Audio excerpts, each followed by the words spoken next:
Eis que venho sem demora, guarda o que tens, para que ninguém tome a sua coroa. Apocalipse capítulo 3, versículo 11. A sexta carta à igreja de Filadélfia. É sobre isso que eu quero conversar com você. O apóstolo João estava exilado na ilha de Patmos por causa da palavra de Deus, pois o imperador Domiciano havia o enviado para lá com o propósito de calar João e impedir a propagação do evangelho. Nessa época, João ele era o único apóstolo que estava vivo. Os demais haviam sido todos martirizados. O Apocalipse, ou a revelação do apóstolo João, como também é conhecido, foi escrito entre o ano 90 a 96 depois de Cristo. Todas as portas da terra estavam fechadas para João, mas Jesus abre os céus e lhe traz revelações extraordinárias, mostrando a João que a sua igreja não estava abandonada em meio às perseguições. Os apóstolos haviam sido retirados do meio da igreja, mas Jesus mostra nesta revelação que ele estava no meio da sua igreja, para elogiar sua igreja, repreendê-la, adverti-la e lhe fazendo promessas. Jesus ordena a João que escreva às 7 igrejas que estavam na Ásia: Éfeso, Esmirna, Pérgamo, Tiatira, Sardes, Filadélfia e Laodiceia. A sexta carta à igreja de Filadélfia. Filadélfia e Esmirna foram as 2 igrejas que não receberam repreensão alguma da parte do Senhor. Jesus elogiou aquelas igrejas, ele exortou e lhe fez promessas. E é sobre a exortação que o Senhor fez a esta igreja que eu quero conversar com você. Ele diz no versículo 11 do capítulo 3: Eis que venho sem demora, guarda o que tens, para que ninguém tome a sua coroa. Jesus diz àquela igreja: Eis que venho. A volta de Jesus é uma verdade inegável. Há mais profecias no Antigo Testamento falando acerca da segunda vinda de Jesus do que sobre a primeira vinda. Todos os livros do Novo Testamento, exceto Filemão, 2 de João e 3 de João, tratam dessa verdade. Os profetas, Jesus e os apóstolos anunciaram acerca da sua segunda vinda. Ou seja, tanto o Antigo Testamento quanto o Novo Testamento tratam dessa verdade gloriosa. A segunda vinda de Jesus é a gloriosa esperança da igreja. Jesus voltará. Acreditando você ou não, Jesus voltará. Ele prometeu em João 14, versículo 3: Eu vou, mas voltarei para vos buscar, para que onde eu estiver, estejais vós também. Ele vem sem demora. Ele disse a esta igreja: Eis que venho sem demora. Para muitas pessoas, Jesus ele está demorando. Inclusive, muitas pessoas escarnecem acerca da volta de Jesus, dizendo que Jesus ele não vai voltar. Pedro, tratando desse assunto, na sua segunda carta, no capítulo 3, ele vai dizer que naqueles dias se levantou escarnecedores, pessoas que estavam zombando, dizendo que onde estava a promessa de Jesus, a qual ele disse que voltaria. Algumas pessoas falavam: desde o tempo dos meus avós, dos meus pais, eu tenho ouvido falar que Jesus ele vai voltar. Cadê a promessa da sua vinda, que ele não veio até agora? E Pedro vai dizer aos irmãos que estavam vindo acerca dessa falsa mensagem de que Jesus não voltaria. Ele vai falar o seguinte, na sua segunda carta, no capítulo 3, versículo de número 8, ele vai falar: Amados, não ignoreis uma coisa, que um dia para o Senhor é como 1000 anos, e 1000 anos como um dia. O apóstolo Pedro está dizendo que o tempo do Senhor não é como o nosso tempo de ser humano. O nosso Deus ele é eterno. Um dia para ele é como 1000 anos, e 1000 anos como um dia. Jesus fez essa promessa que ele viria há cerca de 2000 anos atrás, mas para Deus é como se fosse apenas 2 dias.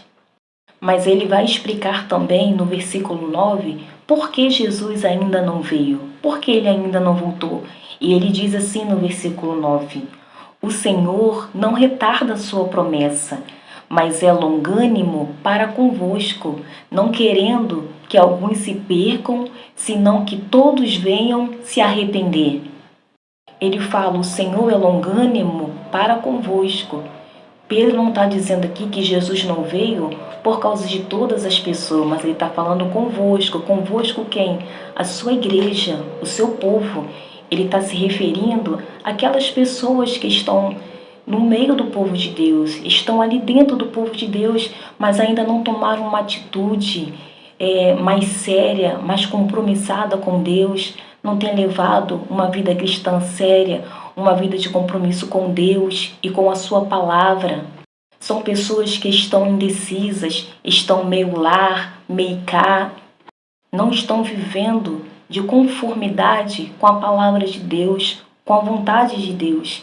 E Pedro está falando aqui que Jesus ainda não veio por causa dessas pessoas. Por quê?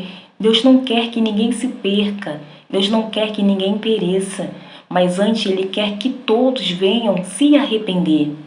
A prova disso é que você vai ver que nessas 7 cartas que foram escritas, as 7 igrejas da Ásia, 5 daquelas igrejas, o Senhor ordenou que elas se arrependessem, porque elas estavam fora do padrão estabelecido por Deus na sua palavra. Por que o Senhor estava insistindo com aquela igreja, insistindo com pessoas que tinham conhecimento da palavra dele? Ele não estava insistindo com pessoas que eram ignorantes, que não tinham conhecimento da palavra de Deus, mas ele estava insistindo com pessoas que conheciam a palavra de Deus, conheciam a vontade do Senhor, mas estavam vivendo em desobediência. E segundo Pedro está falando aqui, que o Senhor não quer que essas pessoas se percam. Antes Ele quer que elas se arrependam e se voltem para Ele e tornem a fazer a sua vontade. Se você é crente e você está fora da vontade de Deus, não está vivendo de conformidade com a palavra de Deus, saiba que Jesus ainda não voltou por causa de você, porque Ele não quer que você pereça. Jesus não quer que você vá para o inferno. Jesus não quer que você perca a salvação. Ele quer que você se levante, você tome uma posição, você faça um concerto com Ele e diga para Ele: Senhor, eis-me aqui para fazer segundo o teu querer, para fazer segundo a tua vontade. Cumpra-se em mim, como respondeu ali Maria para o anjo. Cumpra-se em mim, Senhor, segundo a tua palavra. Guarda o que tens. Ele diz: eis que venho sem demora. Guarda o que tens. Filadélfia era uma igreja que guardava a palavra de Deus. E quando Jesus diz para ela guardar o que tens, ele estava apenas reforçando isso, dizendo para aquela igreja que ela deveria permanecer guardando a sua palavra até o fim. O que significa guardar a palavra de Deus? Significa colocar em prática os ensinamentos do Senhor todos os dias da nossa vida. Em toda a área da nossa vida, nós precisamos praticar a palavra de Deus. Nós não podemos viver segundo o desejo do nosso coração. Não podemos viver segundo os nossos pensamentos ou até mesmo segundo os ensinamentos que nós tivemos dos nossos pais, porque muitos dos ensinamentos que nós tivemos dos nossos pais são contrários aos ensinamentos da palavra de Deus. Não podemos viver segundo os ensinamentos do mundo, o que o mundo intitula como certo ou como errado, como padrão de vida para nós. Não, nós precisamos viver segundo os ensinamentos estabelecidos por Deus na sua palavra. Guarda o que tens é você viver de acordo com a vontade de Deus revelada na sua palavra. Exatamente isso. A Bíblia, que é a palavra de Deus, nela está revelada toda boa, perfeita e agradável vontade de Deus para minha e para a sua vida. Às vezes tem pessoas que ficam de um lado para o outro em busca de profecias, revelações para saber qual é a vontade de Deus para a vida delas, sendo que essa vontade o Senhor já deixou revelado na sua palavra, está disponível para nós. Mas para isso, nós temos que ter conhecimento dessa palavra, porque não tem como eu fazer a vontade de Deus sem conhecer a vontade de Deus por meio da sua palavra. Ele diz em Josué, capítulo 1, versículo 8, não se aparta da tua boca o livro desta lei, antes medita nele dia e noite, para que tenhas o cuidado de fazer conforme tudo quanto nele está escrito. Então farás prosperar o teu caminho e então prudentemente te conduzirás. Nós precisamos ler a Bíblia, estudar a Bíblia, meditar na Bíblia para conhecer a vontade de Deus para a nossa vida. Isso é importante e é necessário, pois a palavra de Deus diz que somente os que fazem a vontade de Deus vão entrar no reino dos céus naquele glorioso dia. Jesus fala em Mateus capítulo 7, do versículo 21 ao versículo 23, o seguinte: nem todo aquele que me diz Senhor, Senhor, entrará no reino dos céus, mas somente aquele que faz a vontade do meu Pai que está nos céus. Pois muitos me dirão naquele dia: Senhor, não profetizamos nós em teu nome? E em teu nome não fizemos muitas maravilhas e não expulsamos demônios? Então lhes direis abertamente: apartai-vos de mim, vós que praticais a iniquidade. Nós precisamos fazer a vontade de Deus, a qual está revelada na sua palavra, para que naquele glorioso dia nós não sejamos reprovados pelo Senhor. Quando Ele dizer para nós: apartai-vos de mim, vós que praticais a iniquidade.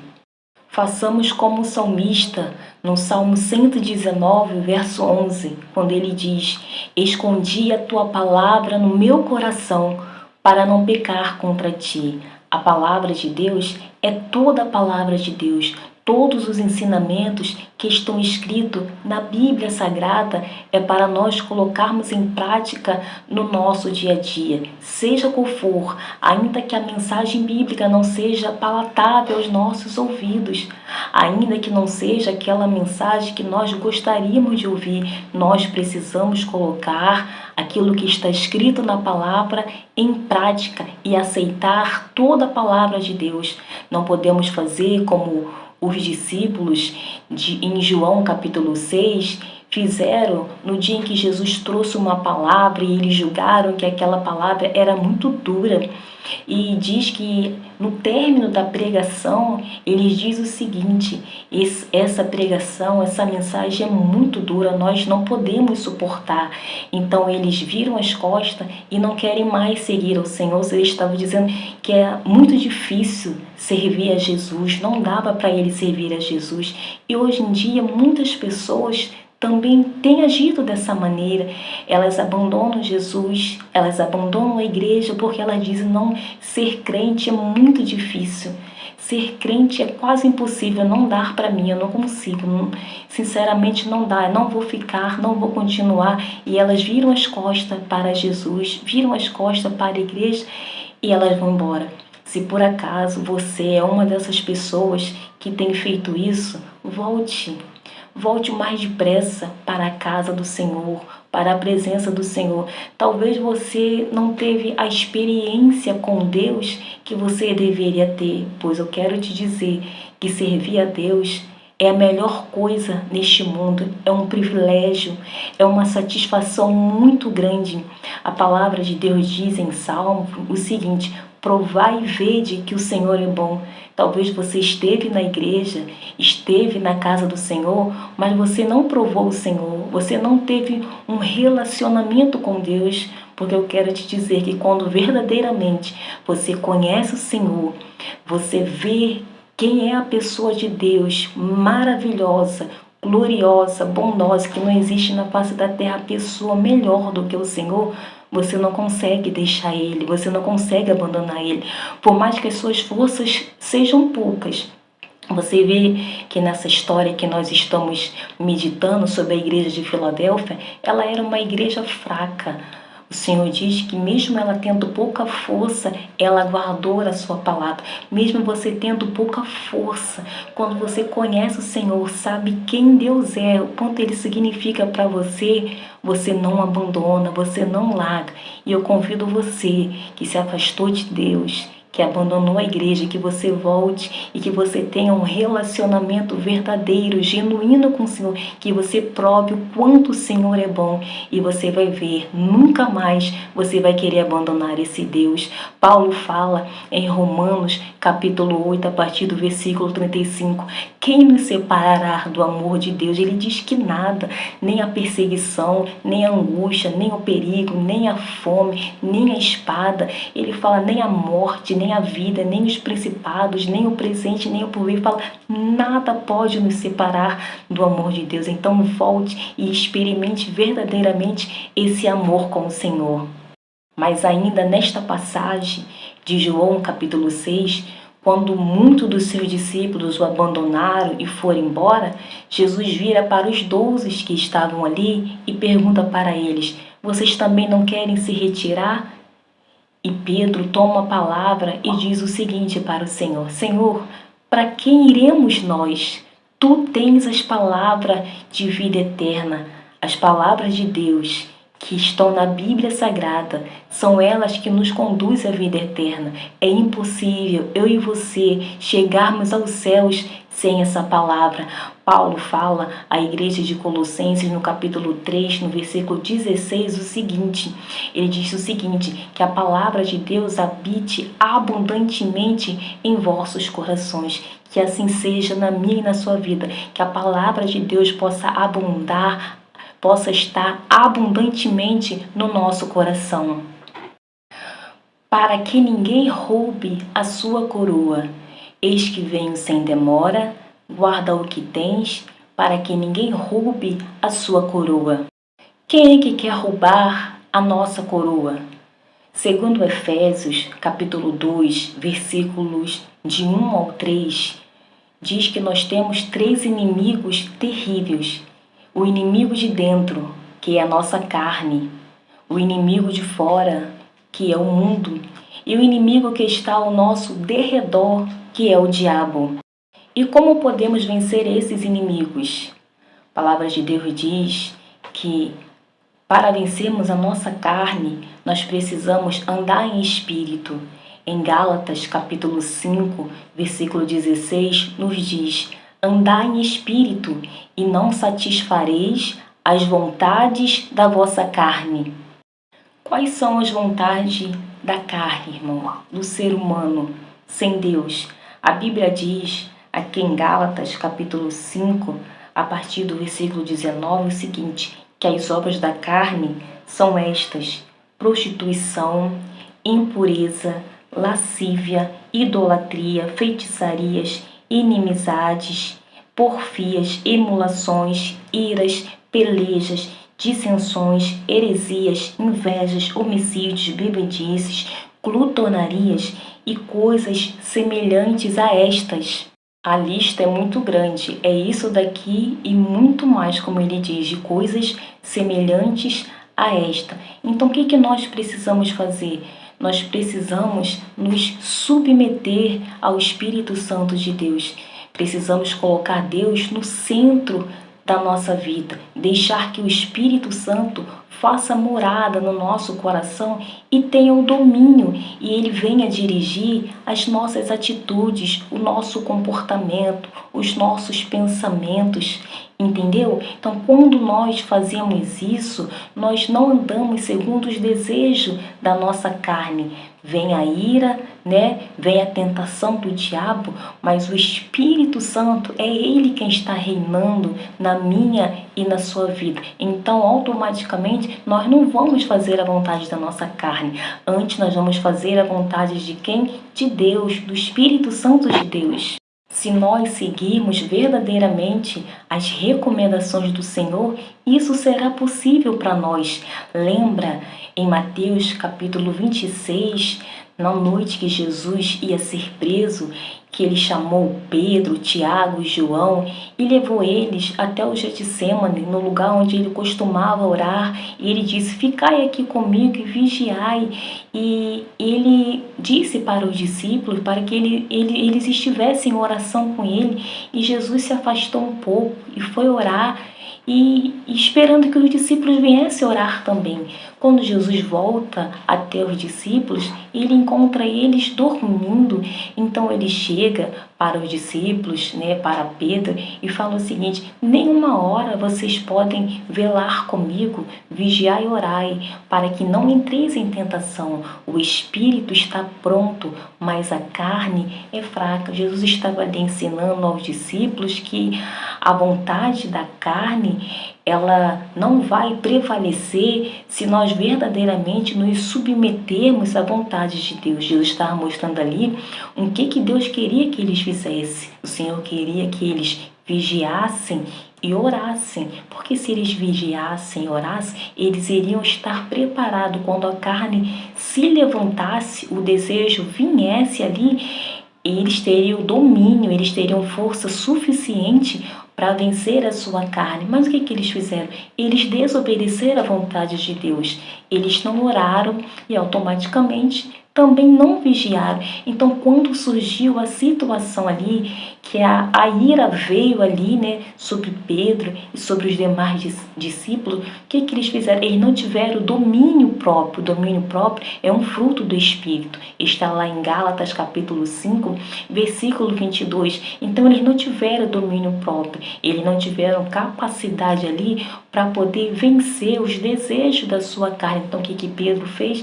Pedro tirou a espada da bainha e cortou ali a orelha do soldado. Ele agrediu fisicamente aquele soldado. Era essa a vontade de Deus para a vida dele? Não, a vontade de Deus era que ele resistisse àquela raiva, àquela ira. Mas ele não seguiu a recomendação do Senhor. Então, andar em espírito é você fazer exatamente a vontade de Deus, aquilo que Deus recomenda na sua palavra para que você faça, para que quando surgir a vontade da sua carne, você tenha a força da parte de Deus, você tenha capacitação da parte de Deus para resistir àquele desejo que não agrada a Deus, mas que apenas agrada a sua carne.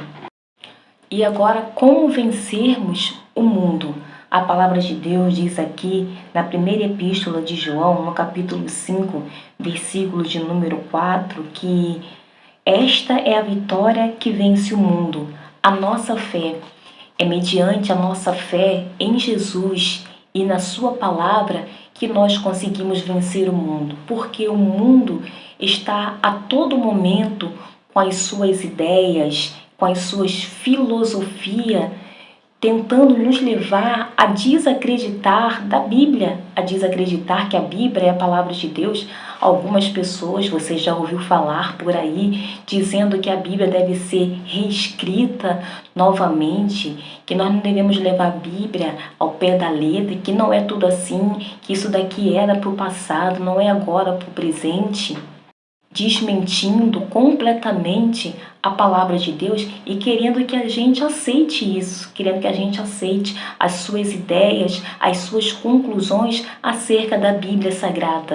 E a palavra de Deus diz que é através da nossa fé em Jesus, através da nossa fé na sua palavra, que nós conseguimos vencer o mundo. E como é que eu tenho essa fé viva?